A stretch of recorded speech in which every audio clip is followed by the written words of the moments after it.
My phone wouldn't stop buzzing with notifications from the live stream I'd set up at Grandma Ruth's will reading. Hadn't been back to my hometown in over 8 months, not since my cousin Amber sabotaged the grand opening of my bakery by accidentally triggering the sprinkler system minutes before investors arrived. But now, watching through my screen from a tiny apartment 3 states away, I saw Amber's smug face turn ashen as Grandma's lawyer called my name. And to my granddaughter Olivia, who understands the true value of legacy, I leave the key to what matters most. The lawyer held up an antique brass key, and my cousin's jaw dropped. Nobody knew I'd been secretly visiting Grandma every Sunday for years before she passed, baking her recipes and listening to stories about the old family property everyone thought was worthless. The property that, as I recently discovered, sat on land now worth millions to developers. The same property Amber had mockingly told me to have fun with when I mentioned restoring it years ago. As the lawyer continued reading and confusion spread across the room, my doorbell rang. A courier with a package from Grandma's attorney, sent that morning to arrive precisely during the reading. Inside was a letter. Olivia, it's time to come home and unlock what's always been meant for you. Growing up in Mapleton, a small town in rural Pennsylvania where everyone knew everyone's business, meant living in the shadow of the Bradford family legacy. We weren't wealthy by national standards, but in our town, owning Bradford's general store for 4 generations made us practically royalty. My grandmother Ruth was the matriarch after Grandpa died, a stern but fair woman who ran the store with an iron fist and unwavering principles. My mother had left town after college, returning only when I was 5, divorced and struggling. We moved into Grandma's large Victorian home on Elm Street, along with my Aunt Patricia and her daughter Amber, who was 3 years older than me. From day one, Aunt Patricia made it clear that my mother and I were charity cases, not equals. "Remember, Olivia," my mother would whisper at night, "we're just as much Bradford as they are." But it never felt that way, especially with Amber around. Amber had everything: the perfect blonde hair, her mother's favor, and Grandma's apparent approval. While I was awkward with frizzy brown hair and a passion for baking that kept me indoors, Amber was captain of the cheerleading squad and homecoming queen. When I was 12, I spent weeks preparing for the annual Bradford family reunion, baking my first solo batch of Grandma Ruth's famous cinnamon rolls. The recipe had been in our family for generations, and I'd practiced for months. That morning, I woke before dawn, my hands shaking with excitement as I carefully arranged them on Grandma's heirloom serving platter. "What's that burnt smell?" Amber announced loudly as I entered the backyard gathering. "Oh my God, Olivia brought her science experiment." The rolls weren't burnt, they were perfect. But as everyone turned to look, Amber accidentally bumped my arm. The platter crashed to the ground, shattering into pieces. The antique platter that had belonged to great-great-grandma Bradford. "Just like your mother," Aunt Patricia sighed, "breaking everything she touches." Grandma Ruth's face had been unreadable as she helped me clean up the mess. "Accidents happen," was all she said, but I saw the disappointment in her eyes. Not at me, I realized years later, but at the situation she couldn't control. The pattern continued through high school. When I was accepted to culinary school, Amber told everyone I only got in because they needed to fill their charity quota. When I brought my first serious boyfriend to Christmas dinner, she casually mentioned my emotional issues and how brave he was for dating me.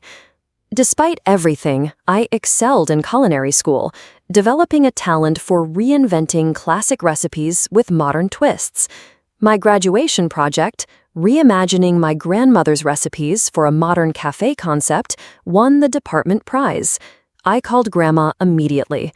"I've always known you had it in you," she said quietly. "You remind me of myself."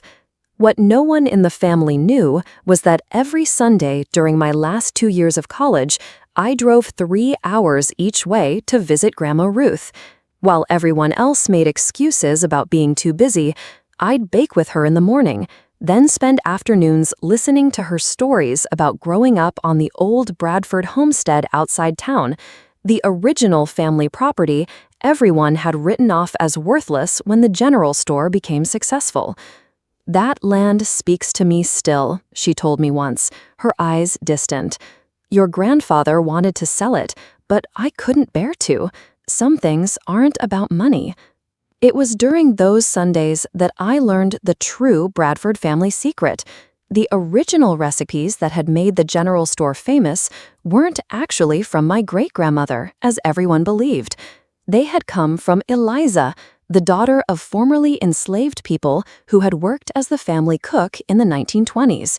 Grandma Ruth had promised Eliza's granddaughter, now in her 80s, that someday the truth would be acknowledged.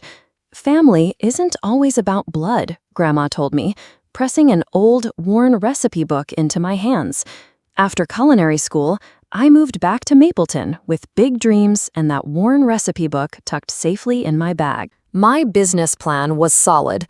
Transform part of the general store into Bradford's Bakery, featuring modern takes on those historic recipes, while properly crediting Eliza's contributions.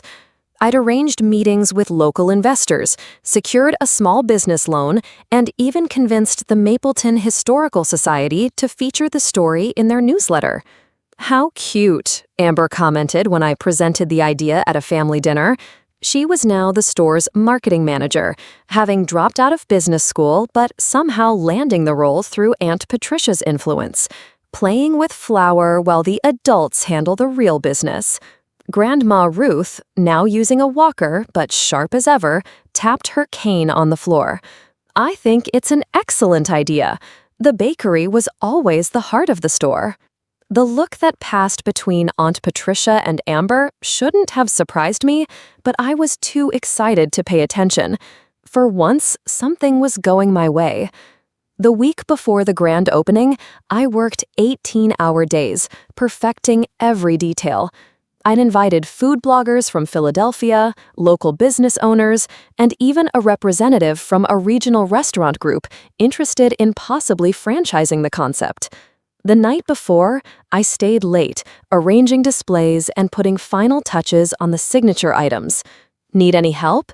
Amber appeared in the doorway around midnight, looking uncharacteristically supportive in casual clothes with her hair pulled back. Exhausted and desperate for an extra pair of hands, I accepted. "Could you help me arrange these display cards? They tell Eliza's story alongside each recipe." Amber picked one up, eyebrows raised.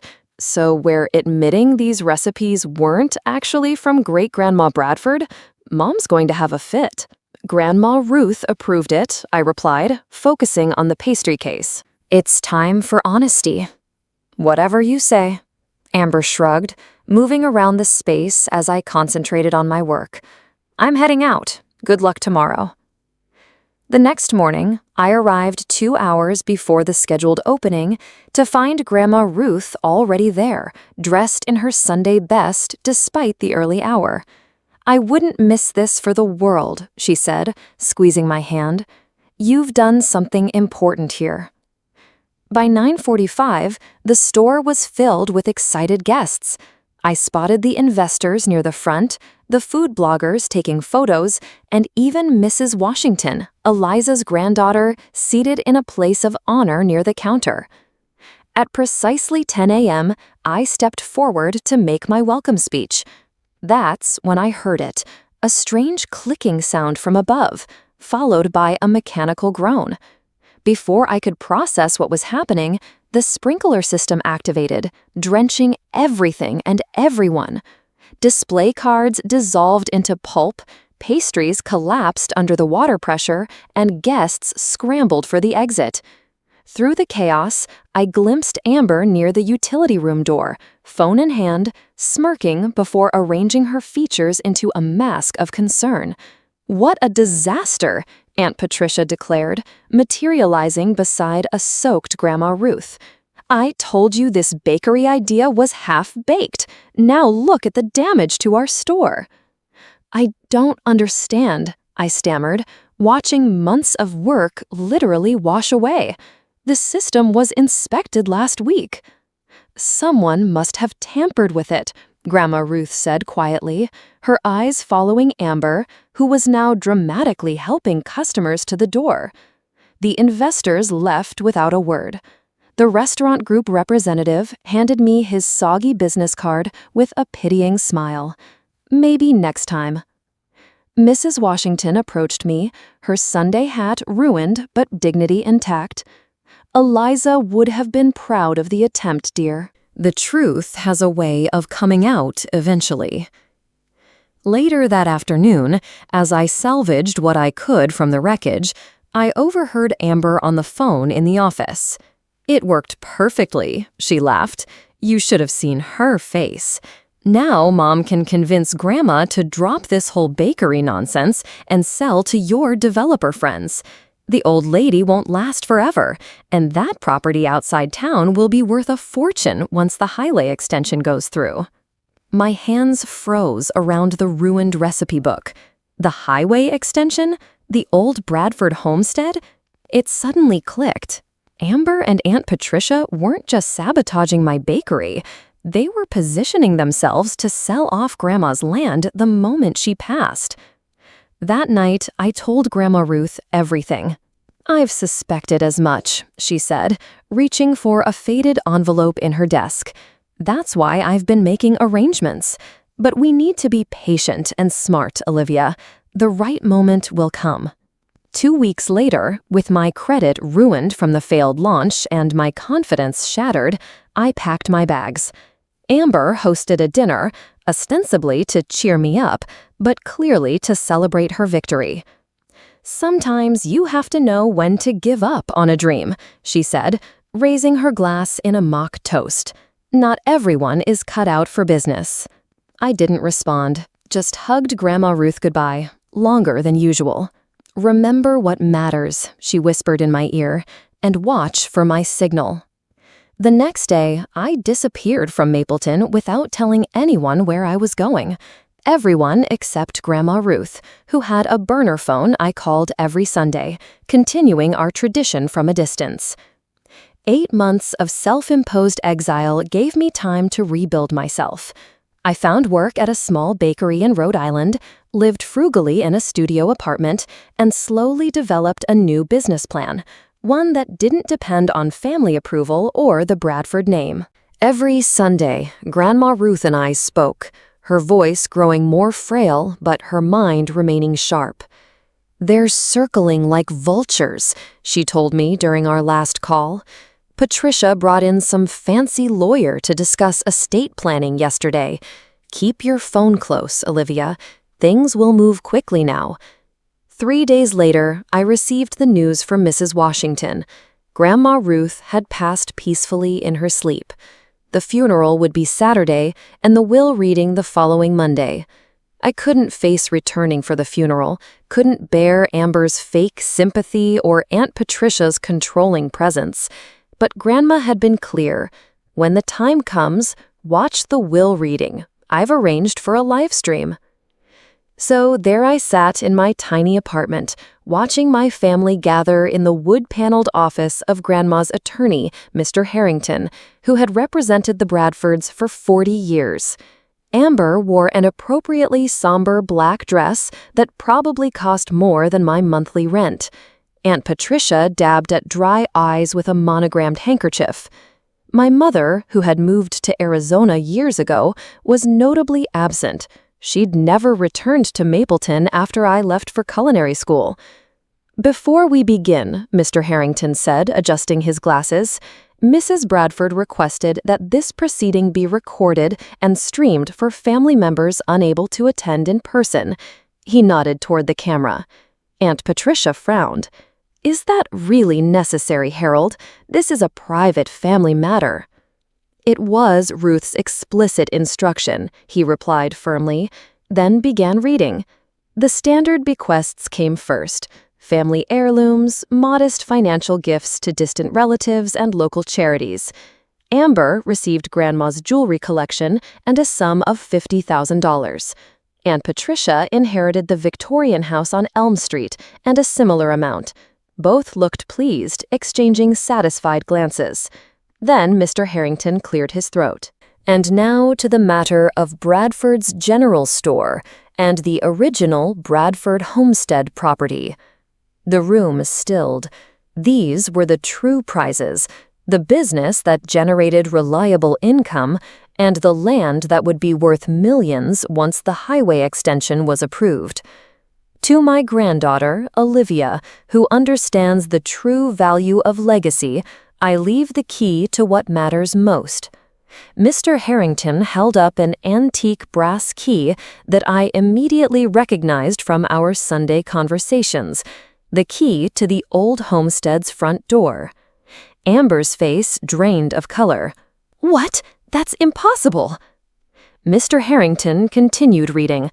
"The Bradford General Store shall be placed in a trust, with 51% ownership transferred to Olivia Bradford and 49% to the Eliza Washington Foundation for Culinary Arts, a new entity I have established in recognition of Eliza Washington's contributions to our family's success."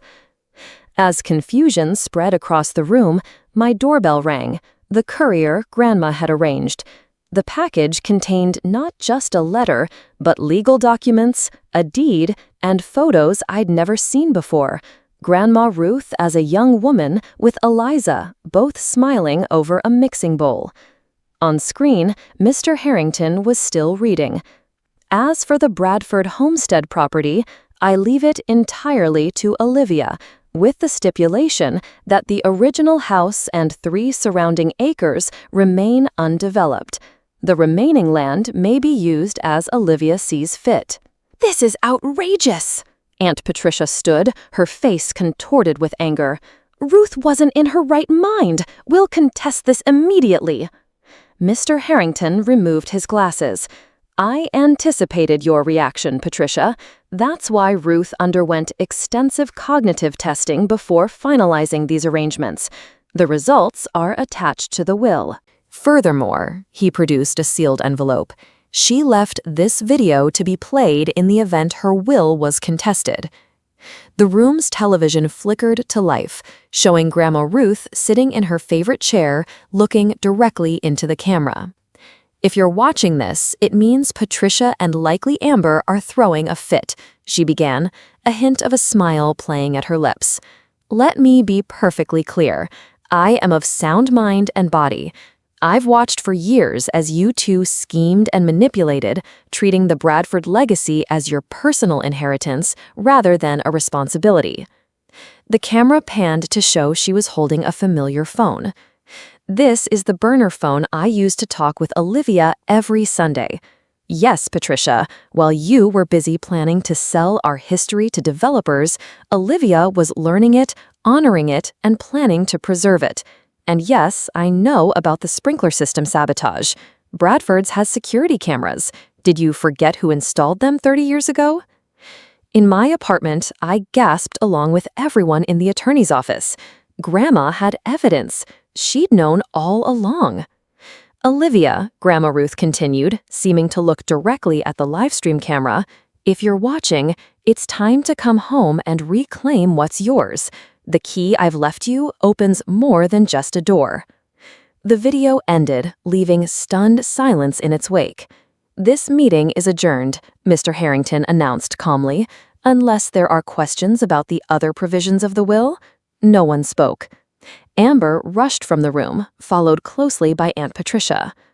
In that moment, watching through my screen miles away, I felt something I hadn't experienced in years: vindication. And something else, a responsibility to honor what Grandma Ruth had entrusted to me. The drive back to Mapleton took 6 hours, but it felt like crossing a lifetime. My small Honda, packed with everything I owned, pulled into town just as dusk was setting. Main Street looked the same.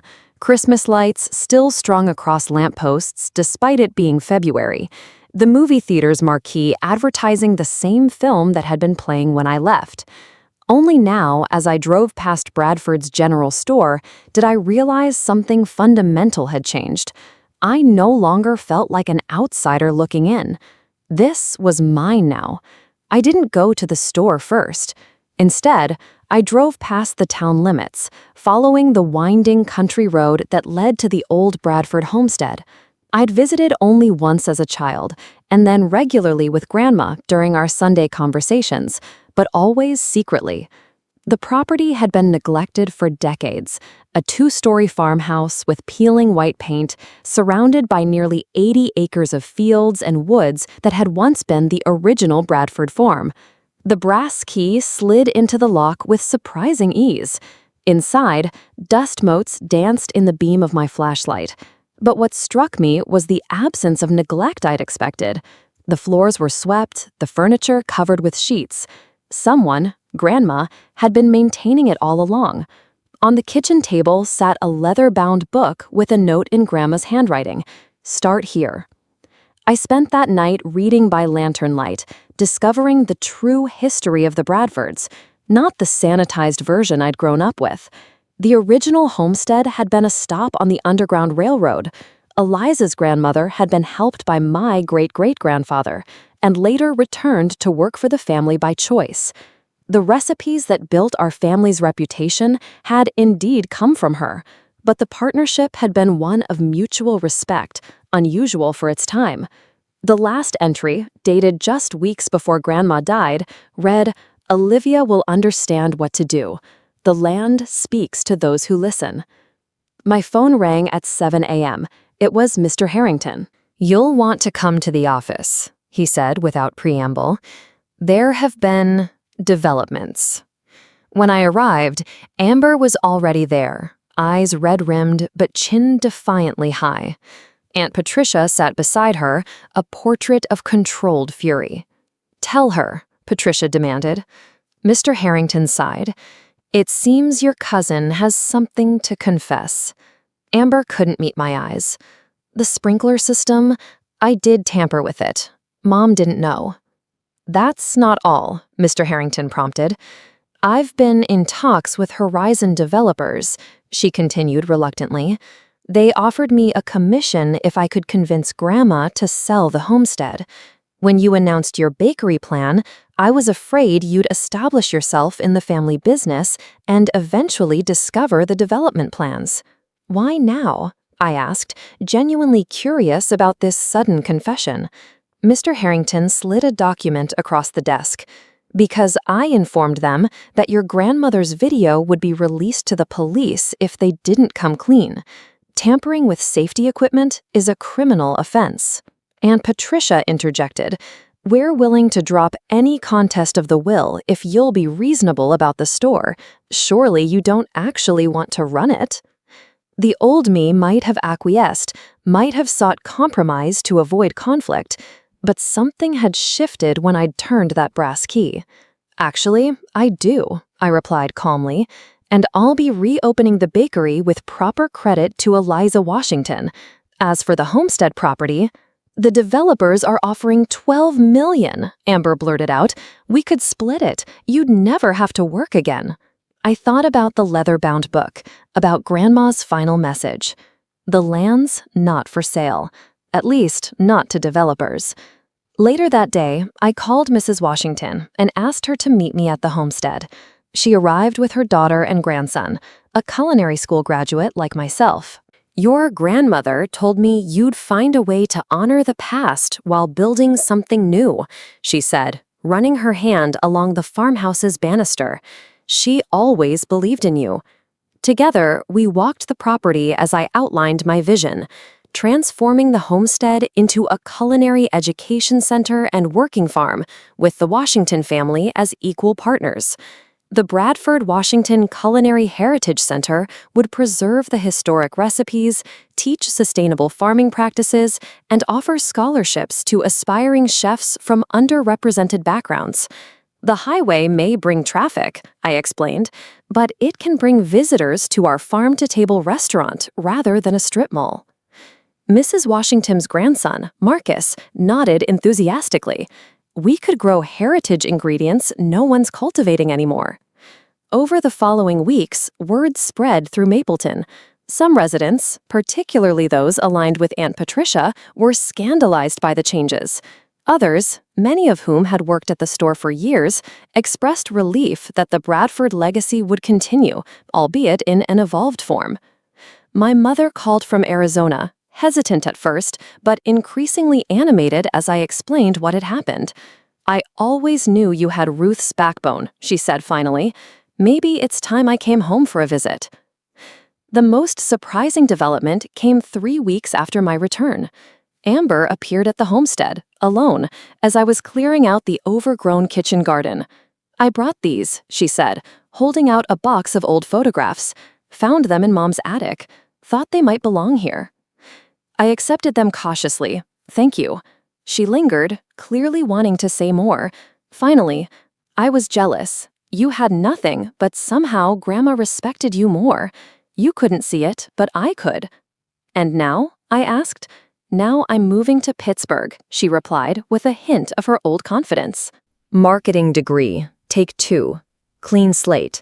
We weren't friends. Too much had happened. But as she turned to leave, I called after her.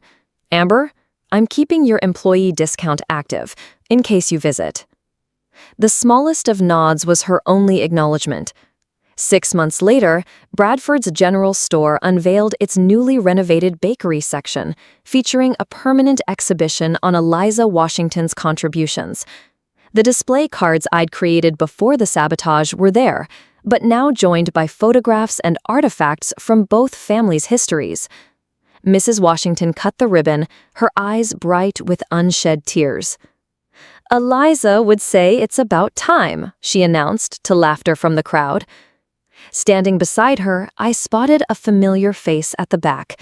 My mother, returned from Arizona not just for a visit, but to stay. That evening, I walked alone to the old Bradford cemetery where Grandma Ruth was buried. I placed a single cinnamon roll on her headstone, made from Eliza's original recipe. "You were right," I whispered. "The land does speak to those who listen." As I turned to leave, the setting sun caught something metallic by my feet, a small key, much newer than the brass one I'd been given, half buried in the fresh dirt of Grandma's grave. Brushing it off, I recognized it immediately.